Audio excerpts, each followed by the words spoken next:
నమస్తే, నేను మీ చంద్రశేఖర్ కండవల్లి.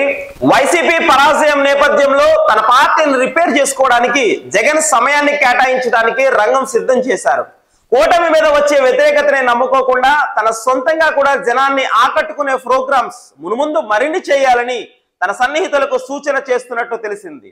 175 అసెంబ్లీ 25 లోక్సభ నియోజకవర్గాలపై పూర్తి స్థాయిలో మళ్లీ అధ్యయనం చేసి దానికి తగిన చర్యలను తీసుకోవాలని యోచిస్తున్నట్టు తెలిసింది.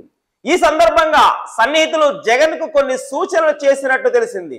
అసెంబ్లీ నెల్లూరు నియోజకవర్గంలో మాజీ మంత్రి అనిల్ మార్కును పక్కన పెట్టి ఎమ్మెల్సీ చంద్రశేఖర్ రెడ్డికి బాధ్యతలు అప్పగించడం మంచి పరిణామం. అనిల్ కుమార్ నోటి దూసుతో వైసీపీకి అందరినీ దూరం చేశారు. అంతేకాకుండా టెక్కలిలో దువ్వాడ శ్రీనివాస్ ను జగన్ పక్కన పెట్టడం మంచి విషయం అని చెప్పినట్లు తెలిసింది. దువ్వాడ తన భార్య పిల్లల్ని వదిలేసి మరో మహిళతో చట్టాపట్టాలు వేసుకుని తిరుగుతూ బాధ్యత లేకుండా ప్రవర్తిస్తున్న దువ్వాడ తీరు వైసీపీ శ్రేణులు కూడా అసహించుకునేలా ఉంది. ఆయన్ను పక్కన పెట్టి మరొకరికి బాధ్యతలు అప్పగించడం మంచి పరిణామం. మరి ముఖ్యంగా జగన్ నీడలా వెన్నంటే ఉండి వారి విషయంలోనూ జగన్ జాగ్రత్తలు తీసుకోవాలని చెప్పినట్లు తెలిసింది. రాజకీయాల్లో ప్రత్యర్థుల బలహీనపడుతున్నప్పుడు దాన్ని ఉపయోగించుకునే పరిస్థితి ఉండాలి. కూటమి 9 నెలల పాలనపై ప్రజల్లో తీవ్ర వ్యతిరేకత కనిపిస్తోంది.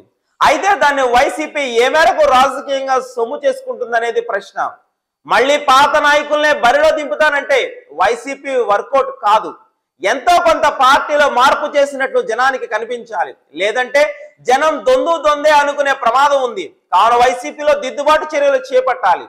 నియోజకవర్గంలో మచ్చలేని కొత్త నాయకత్వాన్ని ప్రోత్సహించాలి. మొహమాటానికి పోతే అసలుకే ఎసరు వస్తుందని సన్నిహితులు జగన్ కు సూచన చేస్తున్నట్టు తెలుస్తుంది.